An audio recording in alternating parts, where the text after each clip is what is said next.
sifat makhluknya, dan itu bagus sebenarnya. Ya. Karena laisa kamitslihi syai' wa lam yakul lahu kufuwan ahad. Tapi mereka tidak paham bahwa ya, ada sesuatu yang ada beberapa hal yang namanya sama, hakikatnya berbeda. Ya. Antara makhluk saja nama sama, hakikat berbeda. Apalagi antara makhluk dengan Khalik, dengan Allah. Misalnya hadirin yang sangat bahagia, kalau kita mengatakan tangan manusia, kemudian tangan monyet, sama-sama tangan namanya. Tapi apakah tangan manusia sama dengan tangan monyet? Berbeda. Satu disandarkan kepada manusia, satu disandarkan kepada monyet. Nama sama, hakikat berbeda. Bahkan kalau antara makhluk saja, tangan manusia dan tangan monyet, namanya sama-sama tangan tapi berbeda hakikatnya, bagaimana antara makhluk dengan Khalik, dengan Allah Subhanahu wa taala yang mencipta? Itu jauh lebih berbeda. Jadi nama sama, hakikat berbeda. Sama halnya hadirin yang sangat bahagia. Contoh kedua, di dunia ini ada madu, ada susu, air susu, ada air tawar, ada khamar, ya, di dunia ini. Di dalam surga juga Allah menyebutkan, di dalam surga itu ada madu, ada khamar, ya, ada susu, ya. Sama-sama namanya khamar di dunia dan khamar di dalam surga, tapi hakikatnya beda. Khamar di dalam surga dikatakan oleh Allah Subhanahu wa taala ladzatun lisyaribin, lezat bagi orang yang meminumnya.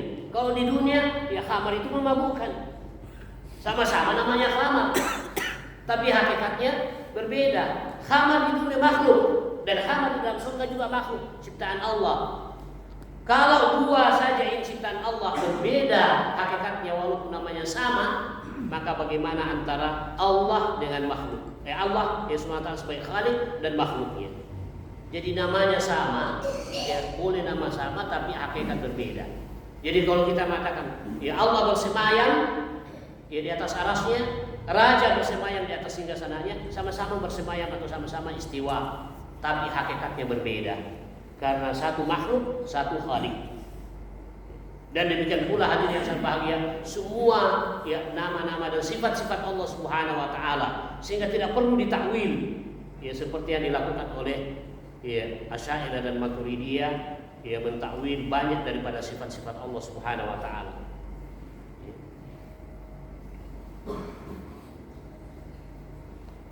Tangan Allah ditakwil dengan qudratullah, kekuasaan Allah. Ya. Kenapa? Mereka sebenarnya tidak mau jatuh di dalam ya mempersamakan Allah dengan makhluk. Itu bagus pada satu sisi. Tapi ini kaidah yang mereka tidak tahu, bahwa tidak semua yang namanya sama hakikatnya sama. Ya. Nama boleh sama, tapi hakikat ya berbeda. Sama juga dengan ya tadi istiwa. Jadi kalau kita menetapkan Allah SWT bersemayam di atas aras, ya, bersemayamnya Allah yaliku bi jalalihi wa 'azamati, sesuai dengan keagungan dan kebesarannya, sementara bersemayamnya makhluk yaliku bi dha'fihi wa nuqsanihi, sesuai dengan ya kekurangan dan kelemahannya. Selesai hadirin yang sangat bahagia.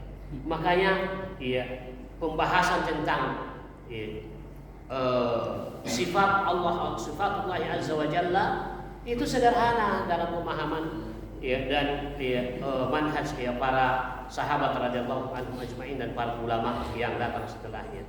Tapi setelah ya muncul ya kelompok-kelompok ya dalam Islam ini yang kemudian ya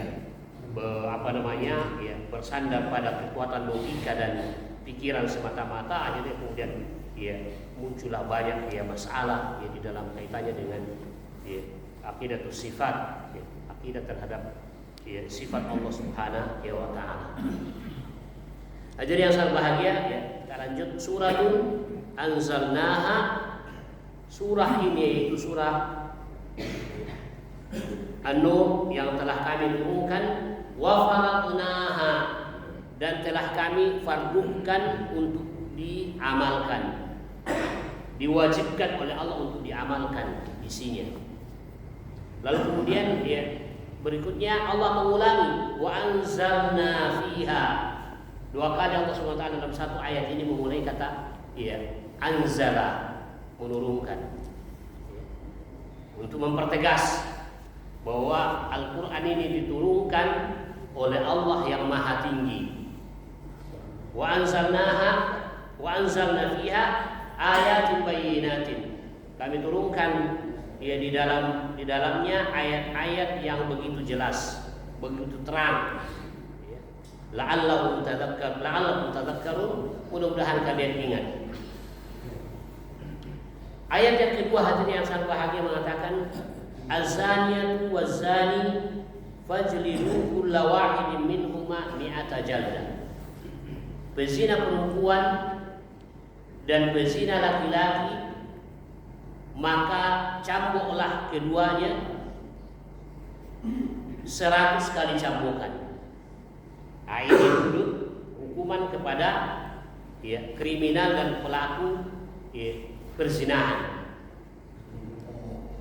Ini berdasarkan hukum syariat Allah yang sekarang sudah diabaikan dan ditinggalkan oleh kaum muslimin. Padahal Allah dari awal pertama mengatakan faradnaha, kami wajibkan. Maka bagi seorang mukmin, siapapun dia mengatakan saya mukmin, maka wajib hukumnya untuk menjalankan hukum yang diturunkan oleh Allah Subhanahu wa taala. Tapi sekarang hadirin yang sangat bahagia, hukum Allah Subhanahu wa taala sudah diabaikan dan ditinggalkan dalam banyak hal. Dan bagi kita kaum muslimin anggap bahwa itu biasa. Padahal yang mewajibkan faradna, kami yang mewajibkan kata Allah Subhanahu wa taala untuk diamalkan syariatnya. Dan Allah menurunkan hukum dan syariatnya untuk kemaslahatan manusia. Makanya kerancuan, kehancuran, kerusakan yang terjadi hadirin yang sangat bahagia hari ini di masyarakat kaum muslimin itu karena akibat kita telah meninggalkan dan mengabaikan syariat dan hukumnya Allah Subhanahu wa taala. Sehingga sekarang ketika kita mengajak orang untuk kembali kepada syariat dan hukumnya Allah Subhanahu wa taala, kita dituduh sebagai orang-orang yang fundamentalis. Kita dituduh sebagai orang-orang ekstremis. Padahal kita hanya mengajak kepada kembali kepada hukumnya Allah, karena Allah yang mewajibkan, Allah menurunkan syariat dan hukumnya ini. Tsumma ja'alnaka 'ala syari'atin minal amri fattabi'ha, kata Allah. Kemudian kami turunkan pada kalian satu syariat, maka ikutilah syariat itu. Wala tattabi' ahwa'al ladzina la ya'lamun, dan jangan kalian mengikuti hawa nafsunya orang-orang yang tidak mengetahui. Memang hadirin yang sangat bahagia karena kita cukup lama dijajah oleh orang barat. Cukup lama kita dijajah oleh orang Eropa. Sehingga kemudian kita secara otomatis telah mengabaikan, meninggalkan syariat dan hukum yang Allah Subhanahu wa taala turunkan kepada kita yang menjamin kemaslahatan kita sebenarnya. Jadi hadirin yang sangat bahagia, awal mula kaum muslimin meninggalkan syariat Allah dan hukum Allah itu ketika penjajah dari Eropa dan Barat menjajah dunia Islam. Kita menurut sejarah, walaupun ada koreksi, tapi secara umum sejarah yang kita pahami selama ini bahwa Indonesia itu dijajah oleh Belanda selama kurang lebih 350 tahun, begitu Pak ya? 350 tahun. Bayangkan kita dijajah oleh Belanda. Dan penjajah hadirin yang sangat berbahagia masuk di dunia Islam. Inggris masuk di Malaysia, masuk di Inggris juga masuk di Mesir. Kemudian Prancis masuk di Aljazair dan seterusnya. Semua penjajah ketika masuk di dunia Islam, apa target pertama kali yang mereka lakukan? Pertama kali penjajah masuk di dunia Islam, yang pertama kali menjadi targetnya adalah menghilangkan syariat Islam, menghapus hukumnya Allah Subhanahu wa taala, lalu kemudian mereka ganti dengan syariat dan hukum yang mereka buat. Sekarang itu ya, kitab KUHP itu warisan siapa? Belanda kan? Jadi Belanda yang datang itu membawa kitab KUHP sebagai pengganti syariat dan hukum Allah yang pernah berlaku di negeri kita ini. Karena Indonesia itu pernah ikut, ya, dia masuk dalam wilayah kepemimpinan Khilafah Abbasiyah dan juga Khilafah Utsmaniyah. Saya pernah mendatangi masjid yang tertua di Ambon. Katanya itu masjid lebih tua daripada Masjid Demak. Tapi yang dalam sejarah dikenal masjid tertua itu adalah Masjid Demak. Tapi katanya itu masjid lebih tertua daripada, ya, cuma tidak terekspos. Ya, kemudian di masjid itu masih ada tongkat yang dipakai oleh khatib kalau berkhutbah. Itu ternyata tongkatnya itu, ya, adalah kiriman dari seorang khalifah Bani Abbasiyah dari, ya, Baghdad. Artinya Indonesia dulu sebelum datang penjajah itu dibawa, ya, kepemimpinan Khilafah Abbasiyah, dan kemudian setelah itu berlanjut pada Khilafah Utsmaniyah. Setelah itu datang penjajah Belanda, ya, maka target utamanya adalah bagaimana, ya, menghilangkan syariat dan hukum Allah Subhanahu wa taala, diganti dengan hukum yang mereka buat. Apa tujuannya? Hadirin yang saya bahagia, tujuannya karena mereka tidak bisa, ya, mewujudkan impian dan target-target mereka di dunia Islam kalau syariat Islam itu masih tegak, masih eksis. Misalnya, hadirin yang saya bahagia, salah satu di antara tujuan utama, ya, penjajahan itu adalah menyebarkan, ya, agama Kristen. Makanya dunia Islam tidak mengenal namanya kristenisasi kecuali setelah dunia Islam dijajah. Dan itu tujuan utamanya, ya, mereka. Jadi penjajahan itu adalah perpanjangan daripada, ya, perang salib yang pernah terjadi. Mereka menyebarkan, ya, Kristen di dunia Islam. Dan ini mereka tidak bisa menjalankan tugas ini, kristenisasi, kalau syariat Islam masih berlaku. Kenapa? Karena kalau syariat Islam masih berlaku, orang yang murtad, orang yang keluar dari Islam itu hukumannya adalah dipancung.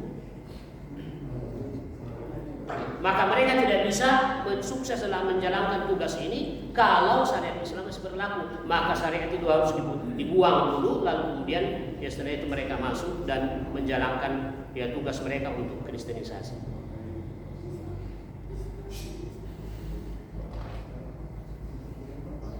Di antara tujuan mereka menginginkan supaya, ya, perzinahan itu, ya, merajalela.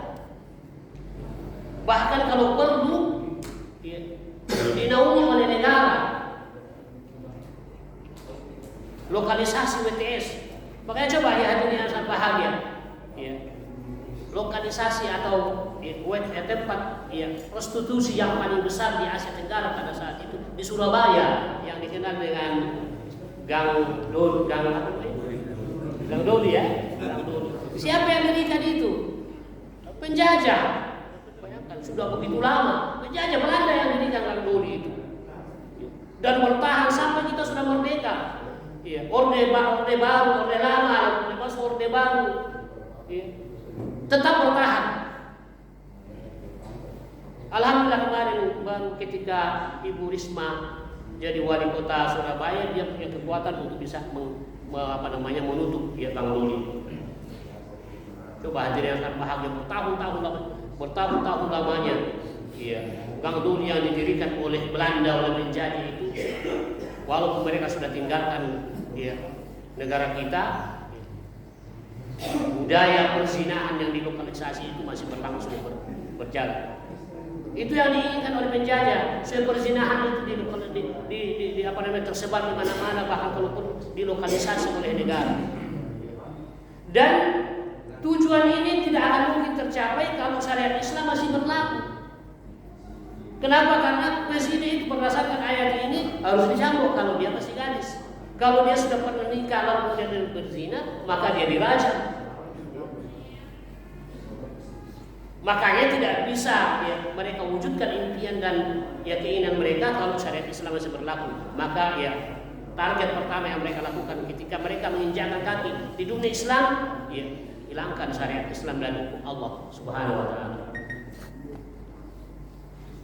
Termasuk targetnya penjajah itu adalah bagaimana supaya khamar itu bisa diminum di mana-mana, di pinggir-pinggir jalan. Dan itu tidak mungkin target ini bisa mereka ya, wujudkan kalau syariat Islam ya masih berlaku. Kenapa? Karena peminum khamar itu dicambuk menurut ya, atau berdasarkan syariat Islam. Dan mereka tidak bisa mewujudkan itu kecuali ya syariat Islam itu harus dibuang jauh-jauh dari kehidupan bermasyarakat, lalu kemudian diganti dengan syariat yang mereka ya bikin sendiri. Itulah yang terjadi pada dunia Islam. Hampir semua dunia Islam hadirin yang sama seperti itu, termasuk di negeri kita.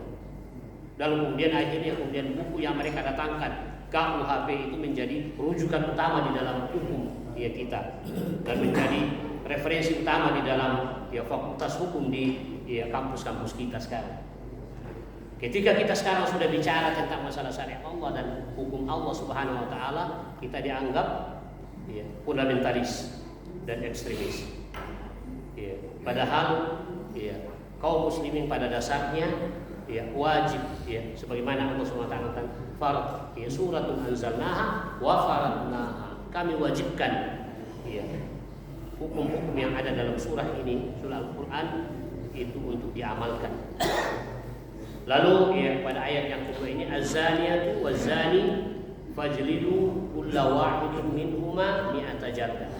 Allah memerintahkan ya bagi pezina perempuan dan pezina laki-laki untuk didera atau dicambuk 100 kali cambukan.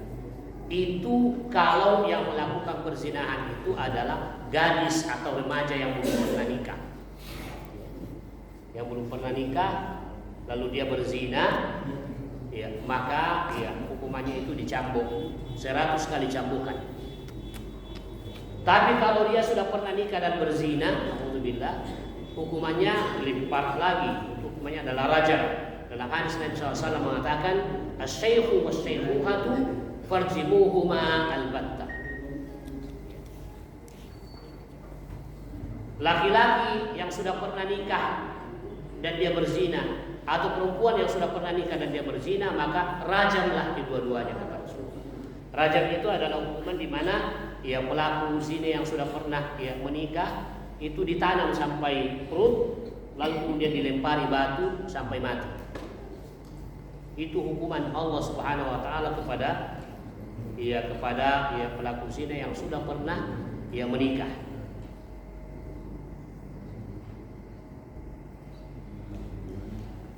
Kemudian hadirin yang sangat bahagia, di ayat ini coba kita lihat bagaimana Allah menempatkan kalimat atau kata di dalam ayat Al-Quran yang luar biasa. Di ayat ini dalam konteks perzinahan, Allah memulai dengan az-zaniyah, perempuan. Ya. Allah memulai dengan perempuan, az-zaniyatu waz-zani. Lalu kemudian disebut yang kedua adalah laki-laki. Berzina perempuan dan berzina laki-laki. Sementara di dalam pencurian yang didahulukan oleh Allah adalah laki-lakinya, lalu kemudian perempuannya. Allah mengatakan as-sariqu was-sariqatu faqta'u aydiyahuma. Pencuri laki-laki dan pencuri perempuan potong ya tangannya. Jadi dalam konteks pencurian yang disebutkan dulu laki-laki. Sementara dalam konteks ya perzinahan yang didahulukan adalah perempuan. Apa hikmahnya itu hadirin yang sangat bahagia? Kenapa perempuan didahulukan pada konteks perzinahan? Disebutkan oleh Ibnu Katsir dan para ulama kita yang lain dalam tafsirnya. Iya, hikmahnya kenapa dalam konteks perzinahan itu perempuan didahulukan? Pertama, karena perzinahan kalau terjadi pada perempuan itu lebih buruk dalam pandangan masyarakat dibanding dengan pada laki-laki. Iya kan? Yes. Makanya kalau ya laki-laki melakukan perzinahan biasa masyarakat dia sebut saya lalu kemudian dia lupakan. Tapi kalau perempuan sampai tua, sampai meninggal itu menjadi kenangan bagi masyarakat. Makanya ada peribahasa kita yang mengatakan perempuan itu ibarat telur di ujung tanduk, ya kan? Kalau dia sudah jatuh ya pecah selesai. Karena yang perzinahan di kalangan perempuan itu jauh lebih buruk dalam pandangan masyarakat dibanding dengan laki-laki. Maka ya itulah hikmahnya kenapa ya perempuan didahulukan pada pada persoalan ini. Ya. Az-zaniyatu baru kemudian az-zani. Itu hikmah yang pertama yang disebutkan oleh para ulama. Hikmah yang lain bahwa perzinahan itu terjadi, itu intinya kuncinya itu pada wanita. Pada wanita kuncinya. Kalau wanita tidak mau, tidak mungkin terjadi itu perzinahan. Iya kan? Ya. Yang suami istri saja, kalau istri suaminya mau, lalu istrinya tidak mau, ya tidak jadi itu Pak ya. Makanya kenapa di dalam agama kita ya diberikan tuntunan bahwa seorang wanita yang diajak, seorang istri yang diajak suaminya lalu dia menolak, maka dia dikutuk oleh malaikat sampai pagi. Bahkan kata Rasulullah SAW, seandainya seorang istri sudah keluar rumah, sudah naik di atas ontanya mau pergi, lalu dipanggil oleh suaminya minta jatahnya, harus turun dari kendaraan kasih jatah suami. Ya. Jadi istri itu tidak boleh sebenarnya dalam Islam, dalam konsep Islam, istri itu tidak boleh bilang lagi tidak mood. Ya. Pokoknya lagi tidak mood atau tidak mood, pokoknya harus menyerahkan diri kepada suami dan itu dapat ibadah. Ya terpaksa jadi batang pisang tidak ada masalah. Ya karena laki-laki yang saya bagi laki-laki kalau sudah mau pusing kepalanya kalau tidak selesai. Begitu Pak ya? Saya pernah Pak di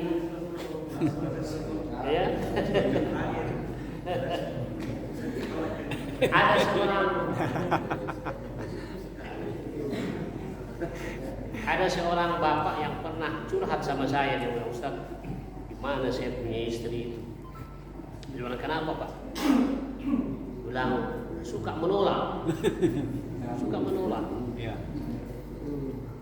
Baru saya kalau pergi kerja, kebetulan dia kerja di satu instansi yang di mana banyak siswa-siswa atau mahasiswa yang datang di situ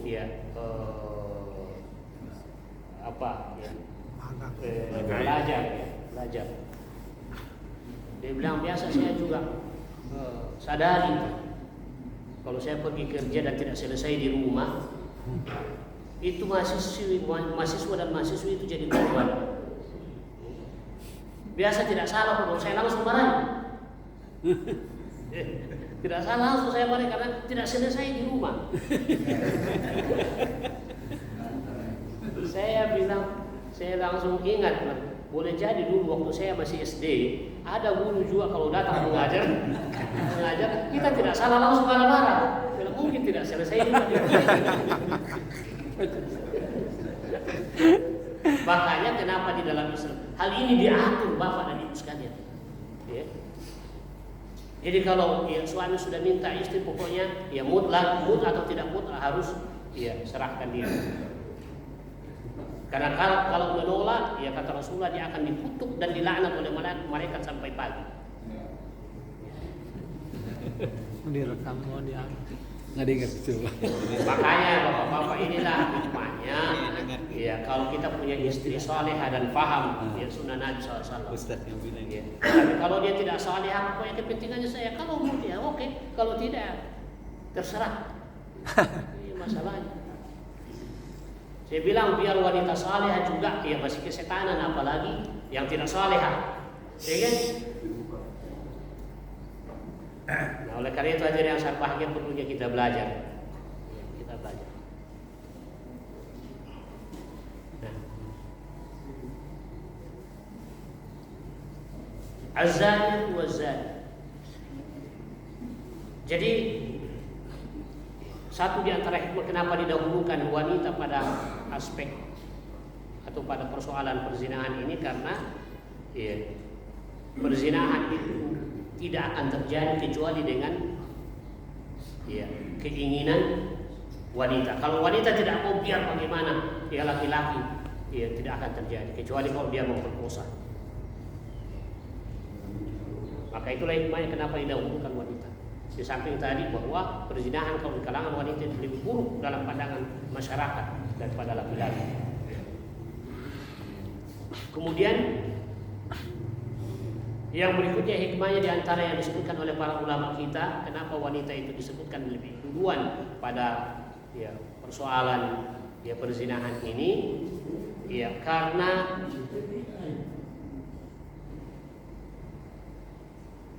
wanita itu menanggung malu sepanjang hidupnya yang perzinahan itu dibanding dengan laki-laki.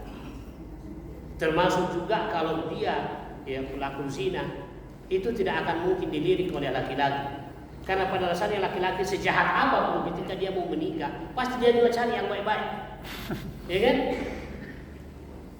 Tidak ada yang mau cari yang misalnya bilang itu perempuan itu misalnya berzina. Tidak mungkin dia mau. Walaupun dia ya, laki-laki ya, jauh dari agama, itu pada dasarnya. Maka ya penderitaan ya, dari konsekuensi perzinahan itu lebih besar pada wanita dibanding dengan pada laki-laki. Ya, makanya hikmahnya ya Allah mendahulukan dalam ya, persoalan ini az-zaniyatu waz-zani fajlidu kulla wahidin minhuma mi'ata jaldah. Yang terakhir berkaitan dengan masalah ini bahwa terkadang perzinahan itu dipicu oleh wanita. Ya.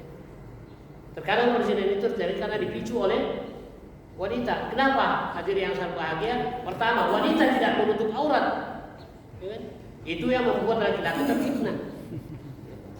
Kemudian wanita, ya, padahal makanya dalam surah An-Nur juga itu disebutkan tentang masalah menutup aurat. Wa kullil mu'minati yaghdudna min absarihinna wa yahfazna furujahunna dan seterusnya. Kalau dia tidak menutup aurat ini menjadi sumber fitnah bagi laki-laki. Nah, biar wanita itu tidak cantik misalnya, jelek, tapi kelihatan auratnya pasti menjadi fitnah bagi laki-laki. Karena ya yang sangat bahagia, fitnah paling besar bagi laki-laki itu adalah wanita. Kata Rasulullah, ini bukan kata saya. Kata Rasulullah, "Ma taraktu fitnatan ala ummati minar rijali a'adhamu minar rijali ala nisa." Saya tidak tinggalkan fitnah pada umatku bagi laki-laki selain daripada perempuan. Selain daripada ya perempuan. Inilah fitnah paling besar bagi laki-laki. Jadi kalau laki-laki sudah bisa terhindar dari fitnah ini, insya Allah ya, dia bisa selamat. Karena Nabi SAW mengatakan, "Man dhamana baina lihiyataihi wa baina fakhidaihi admanu lahul jannah," kata Rasulullah. Barang siapa yang memelihara dan menjaga antara dua ya, jenggotnya, maksudnya kumis dan jenggot. Apa itu antara kumis dengan jenggot? Mulut, lisan. Siapa yang menjaga lisannya, jaga mulutnya, jangan sembarang bicara yang tidak benar. Satu. Yang kedua, ya, dia menjaga baina fakhidaihi, dia menjaga antara dua pahanya. Itu kemaluannya, dia jaga. Dia tidak melakukan ya, perzinahan. Maka kata Rasulullah, "Admanahul jannah," saya jamin baginya masuk surga. Makanya tidak sangat bahagia kalau ada ya, laki-laki yang sudah aman dari fitnah nisa, itu insya Allah mudah-mudahan dia dijaminkan oleh Rasulullah SAW ya surga. Memang berat hadirin yang sangat bahagia, berat sekali. Jangan bilang Ustaz itu sudah aman. Kalau kita ini bukan ustaz, tidak ada sama-sama manusia Pak. Sama laki-laki. Kita bukan malaikat. Sebagaimana orang awam bisa terfitnah, begitu juga dengan ustaz dan kiai. Kan masih berapa bulan, 1 bulan yang lalu kan santer informasi ada kiai yang merusak santrinya 50 orang santriwati kan di daerah Pati itu. Padahal dia dianggap kiai. Jadi tidak ada jaminan. Ini namanya manusia. Ya. Tetap berlaku umum hadis Nabi SAW, ma taraktu fitnatan adarru ala rijali minan nisa. Saya tidak tinggalkan fitnah bagi laki-laki yang paling besar selain daripada fitnah nisa. Fitnah wanita. Kayaknya jadi yang sangat bahagia. Ya mudah-mudahan ya kita dijaga semua oleh Allah Subhanahu wa taala. Karena ya fitnahnya sangat besar. Apalagi kalau sudah punya uang dan punya jabatan. Itu lagi. Sepupu 1 kali itu. Punya jabatan, punya uang, dengan wanita. Sangat berbahaya. Kalau bukan karena Allah yang menjaga kita, alhamdulillah. Makanya banyak berdoa kepada Allah Subhanahu wa taala supaya dijaga dan dipelihara Allah dari fitnah seperti ini. Ya. Tapi masalahnya juga itu biasa yang membangkitkan berahi laki-laki itu adalah wanita. Karena apa? Pertama tidak menutup aurat. Itulah hikmahnya kenapa wanita itu disuruh menutup auratnya. Kemudian juga wanita itu tidak boleh dalam sunnah Nabi SAW. Rasulullah SAW mengatakan, ayyumun ra'atin, wanita mana saja yang berjalan memakai parfum lewat di depan laki-laki, maka ketahuilah dia adalah pezina. Tidak berarti bahwa perempuan tidak bisa pakai parfum, silakan. Tapi baiknya itu yang tidak terlalu menyengat dan tidak dipakai ketika keluar rumah. Justru wanita itu dapat pahala besar ketika dia berdandan di depan suaminya. Tapi sekarang terbalik. Kalau di rumah pakai daster saja yang sudah berapa hari tidak dicuci. Sementara kalau keluar rumah pakai baju yang paling indah, paling mewah. Itu terbalik itu sebenarnya. Justru di rumah berdandan kalau bisa seperti artis. Tapi kalau keluar rumah itu menutup aurat. Itulah dalam minhajul Islam, dalam ajaran dan tuntunan Islam untuk menjaga kestabilan masyarakat kita, dan laki-laki juga tidak tidak tertarik kepada wanita ketika melihat wanita yang tertutup di jalan jalan-jalan raya. Nah ini yang sangat bagian memang masalahnya memang karena kita sekarang jauh dari sunnah Nabi SAW, akhirnya banyak terjadi persoalan dan masalah di masyarakat kita. Maka kita serukan pada kaum muslim, mari kita kembali kepada agama kita dengan benar. Jalankan sunnah Nabi SAW, insya Allah kita akan damai, tentram, tenang hidup di dunia, dan kemudian nanti akan diberikan balasan surga oleh Allah Subhanahu Wa Taala nanti di hari akhir. Azan sudah masuk waktu Pak? Sudah. Saya kira sampai di sini nanti kita masuk dalam pembahasan hukuman cambuk dan derah, dan kemudian beberapa hukum yang terkait dengan masalah ini. Bagaimana pelaksanaannya, kemudian bagaimana tingkat kekerasannya dan seterusnya, itu nanti mudah-mudahan kita bisa angkat pada kajian kita yang akan datang insyaallah. Subhanallahi wa bihamdik, asyhadu an la ilaha illa anta astaghfiruka wa atubu ilaik, wa akhiru da'wana alhamdulillahi rabbil alamin. Wassalamualaikum warahmatullahi wabarakatuh. Waalaikumsalam warahmatullahi wabarakatuh.